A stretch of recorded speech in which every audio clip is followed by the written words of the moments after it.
विश्व को शांति का संदेश देने वाले महामानव विश्व गुरु तथागत भगवान बुद्ध के चरणों को नमन वंदन करते हुए राष्ट्र की एकता, अखंडता और हम सबके शौर्य का प्रतीक राष्ट्रीय ध्वज तिरंगे को नमन वंदन करते हुए भारत एक विविधताओं वाला देश है, जहाँ विभिन्न धर्मों, विभिन्न जातियों, विभिन्न संस्कृतियों के लोग रहते हैं।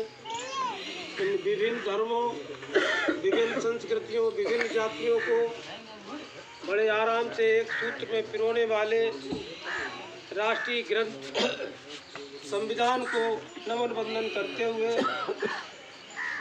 शिक्षा की ज्योति जगाने वाले राष्ट्रपिता महात्मा ज्योतिबा फुले, विद्या की देवी माता सावित्रीबाई फुले, संविधान रचयिता डॉक्टर बाबा साहब भीमराव अम्बेडकर जी, जिन्होंने हम सबको ऐसा संविधान दिया जिस संविधान की बदौलत ही आज हम सब लोग खुले में जनसभा कर रहे हैं। जिस संविधान की बदौलत ही हम लोगों को कुर्सी पे बैठने का हक मिला। जिस संविधान की बदौलत हम लोगों को संपत्ति रखने का हक मिला। जिस संविधान की बदौलत हमारे बच्चों को नौकरियों में जाने का हक मिला। जिस संविधान की बदौलत हम लोगों को सर्वगुण संपन्न सारे दुखों का निवारण जिससे होता है वो हमारा आपका है। इस समय में वोट का अधिकार, ऐसे वोट का अधिकार दिलाने वाले, सर्वगुण संपन्न वोट का अधिकार दिलाने वाले संविधान रचयिता डॉक्टर बाबा साहब भीमराव अम्बेडकर जी के चरणों में कोटि कोटि वंदन अभिनंदन करते हुए अखंड भारत के निर्माता मौर्य सम्राट चक्रवर्ती अशोक सम्राट जी के चरणों में कोटि कोटि वंदन अभिनंदन करते हुए जन अधिकार पार्टी के मुखिया पूर्व कैबिनेट मंत्री माननीय बाबू सिंह कुशवाहा जी के चरणों को कोटि कोटि वंदन अभिनंदन करते हुए आज की सभा के सभापति जी आज हमारे बीच में कानपुर मंडल उपाध्यक्ष इटावा से चलकर आए माननीय ऐश्वर प्रताप कुशवाहा जी को वंदन अभिनंदन करते हुए सम्मानित मंच, सम्मानित पिता तुल्य बुजुर्गों, माताओं, बहनों, बच्चों, सभी लोगों को मेरा प्यार भरा नमस्कार, नमो बुद्धाय, वंदन अभिनंदन। आज का दिन हम लोगों के लिए बहुत हर्षोल्लास का दिन है। आज ही के दिन ऐसे सम्राट का जन्म हुआ था जिस सम्राट ने अखंड भारत का निर्माण किया। तो आज का दिन हम लोगों के लिए बहुत ही सौभाग्यशाली है। लेकिन हम लोग जब हमारे सम्राट जब तक शासन रहा और शासन रहने के बाद हमारे 10वें सम्राट बृहद्रथ मौर्य की हत्या कर दी गई। हत्या करने के बाद हम लोगों का इतिहास मिटाया गया और इतिहास मिटाने के बाद हम लोग शासन सत्ता से वंचित कर दिए गए। वंचित होने के बाद हम लोग जंगलों में, पहाड़ों में कहीं कहीं इधर उधर हो गए तो हमारा इतिहास मिटा दिया गया, हमारा पढ़ने लिखने का अधिकार छीन लिया गया। इसी कारण आज हम अपने महापुरुषों को समझ नहीं पा रहे हैं कौन क्या थे क्या नहीं थे। हम लोग मनगढ़ंत काल्पनिक त्योहारों में फंसा दिए गए, सच से वंचित कर दिए गए और झूठ हम लोगों के सामने परोस दिया गया।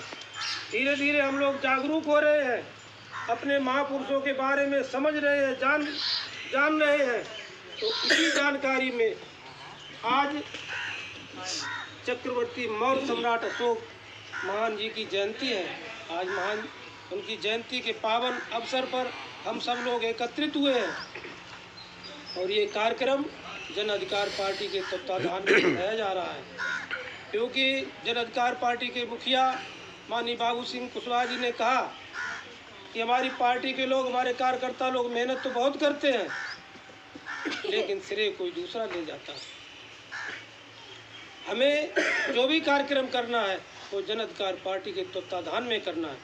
भले ही हमारी संख्या भीड़ भाड़ कम हो, लेकिन हमें पार्टी के तत्वाधान में कार्यक्रम करना है। तो इसलिए बहुत सारे लोग गुमराह भी करते हैं, रास्ते से भटकाने की कोशिश करते हैं, लेकिन हम लोग सही जानकारी करके अपना सही रास्ता चुनें।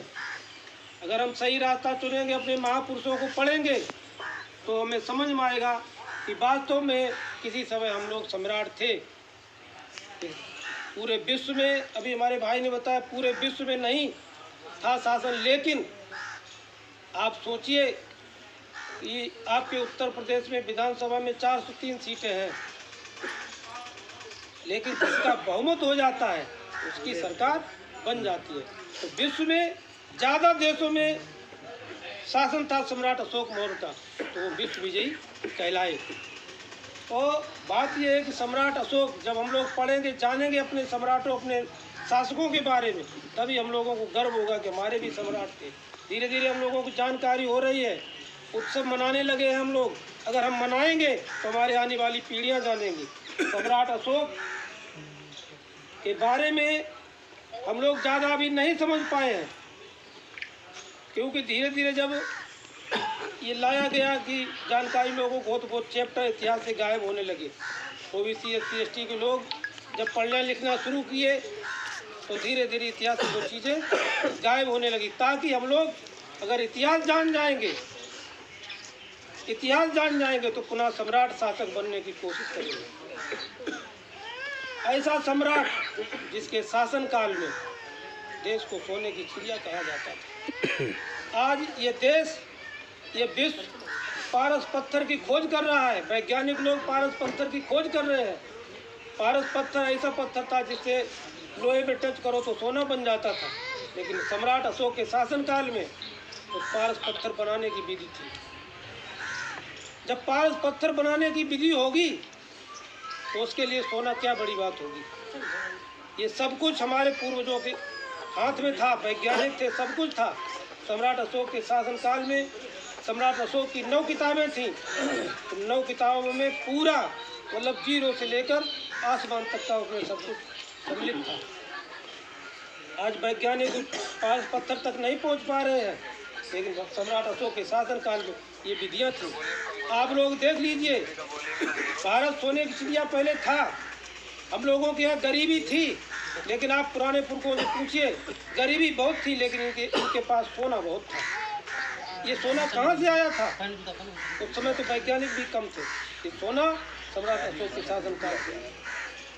और जब ये इतिहास मिटा दिया गया, लोग नहीं समझ पाए कि इनके पास क्या क्या है, और ये इतिहास मिट गया। इतिहास में सारी चीज़ें गुम हो गई और ये देश बर्बाद हो गया। ऐसा शासक जिसकी तलवार के नाम से, जिसके नाम से लोग कांपते थे, युद्ध करने के लिए राजी नहीं होते थे। आप लोग देख लिए, सिकंदर आया और डर के चला गया। लोग कहते हैं विश्व विजयी सिकंदर, लेकिन विश्व विजयी चंद्रगुप्त मौर्य थे। वो भी आपके पूर्वज थे और उनके ही प्रपौत्र सम्राट अशोक थे। ऐसा शासनकाल आप लोग सोचिए, इनका कितना दिमाग था। जब इनका शासनकाल आया, शासन के बाद उन्होंने कलिंग युद्ध के बाद अपनी तलवार समुद्र में फेंक दी और उन्होंने कहा कि मैं युद्ध नहीं करूंगा। क्यों नहीं युद्ध करूंगा? जब इन्होंने शासन सत्ता बढ़ाने की कोशिश की तो वो भी हद पार कर दी और शासन राजाओं को जीतते चले गए और अपना शासन बढ़ाते चले गए। लेकिन जब कलिंग युद्ध में रक्तपात बहुत हुआ। रक्तपात होने के बाद जब वहाँ के लोग मारे गए, लेकिन फिर भी वहाँ की पब्लिक ने हार नहीं मानी और वहाँ की माताएं बहनें दूसरे दिन जब तलवार लेके युद्ध के लिए तैयार हुई और सम्राट अशोक ने जब देखा कि घायल लोग तड़प रहे हैं और माताएं बहनें चीख रही हैं, लेकिन फिर भी युद्ध करने के लिए वो सम्राट अशोक के सामने जब तैयार हुई तो उनका हृदय द्रवित हो गया और उन्होंने कहा, जब इस देश की जनता नहीं रहेगी तो ऐसे शासन, इनको जीतने से हमारा मतलब क्या रहेगा। लोग कहते हैं देश देश देश क्या है? देश, भारत देश क्या है, क्या राष्ट्र है? राष्ट्र वही है जहाँ के लोग, वहाँ की खनिज संपदा ही देश होता है। वहाँ जिस देश में लोग नहीं रहेंगे वो देश क्या रहेगा? तो जब उनका हृदय द्रवीभूत हुआ और उनका हृदय पिघल गया तो उन्होंने कहा आज से मैं युद्ध नहीं करूँगा। तो भगवान बुद्ध की शरण में चले गए, बुद्ध धम्म की शरण में चले गए। धम्म की शरण में गए तो उन्होंने ऐसा इतिहास लिखा, आज भी हम लोग उस दिमाग वैज्ञानिक नहीं पहुंच रहे हैं। आज आप लोग देख लीजिए, कम से कम 2000 वर्ष पहले ऐसा महान शासक हुआ जिसने लेख भी लिखवाए तो उसने किसी कागज पर नहीं लिखवाए, किसी भोजपत्र पर नहीं लिखवाए। क्यों? कागज पे लिखा हुआ मिट सकता है, भोजपत्र पर लिखा हुआ मिट सकता है, लेकिन उसने लोहे की कलम और पत्थर का कागज बनाया। लोहे की कलम और पत्थर के कागज पर सम्राट अशोक ने इतिहास लिखवाया, बुद्ध धर्म के उपदेश लिखवाए। क्योंकि आने वाली पीढ़ी, कभी ये इतिहास मिटा भी दिया जाएगा कागज पर, लेकिन आने वाली पीढ़ी जब पत्थर पड़ेगी, कभी कहीं मिलेगा, तो ये इतिहास मिटा नहीं पाएंगे। सम्राट बृहद्रथ मौर्य की हत्या करने के बाद पुष्यमित्र शुंग ने इस देश से बुद्ध धर्म और ये इतिहास मिटाने की कोशिश की और मिटा भी दिया, लेकिन पूरी कोशिश की, लेकिन फिर भी इतिहास नहीं मिटा पाए। आज भी जहाँ भी जमीन खुदती है तो उनके बुद्ध स्तूप निकलते हैं, उनके द्वारा दिए हुए उपदेश, कुछ लिखाए गए जो पत्थर पे लिखाया हुआ वो सब कुछ मिलता है।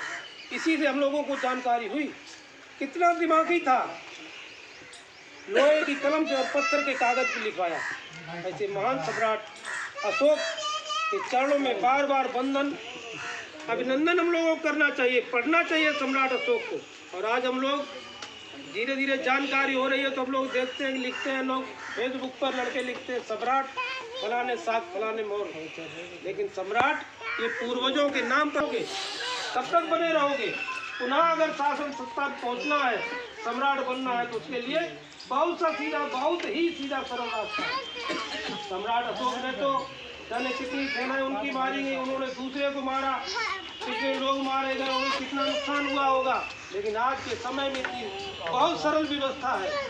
इतनी सरल व्यवस्था तो उस समय थी नहीं। उस समय जिस समय सम्राट अशोक सम्राट बने, चक्रवर्ती सम्राट बने, विश्व विजयी बने, तो उन्होंने कितने युद्ध किए, लेकिन आज के समय में युद्ध करने की आवश्यकता नहीं है। आज के समय में युद्ध करने की आवश्यकता नहीं है।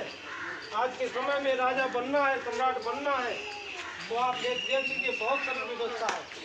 पहले जैसे अगर युद्ध होते तो हम लोग तो ग्राम पंचायत के सदस्य और आज भी नहीं बन पा रहे हैं, लेकिन आप लोग देखिए इतनी सरल व्यवस्था सम्राट चंद्रगुप्त मौर्य, सम्राट अशोक के शासन चलाने के नियमों के आधार पर, बुद्ध धम्म के आधार पर ये आपका भारतीय संविधान बना है।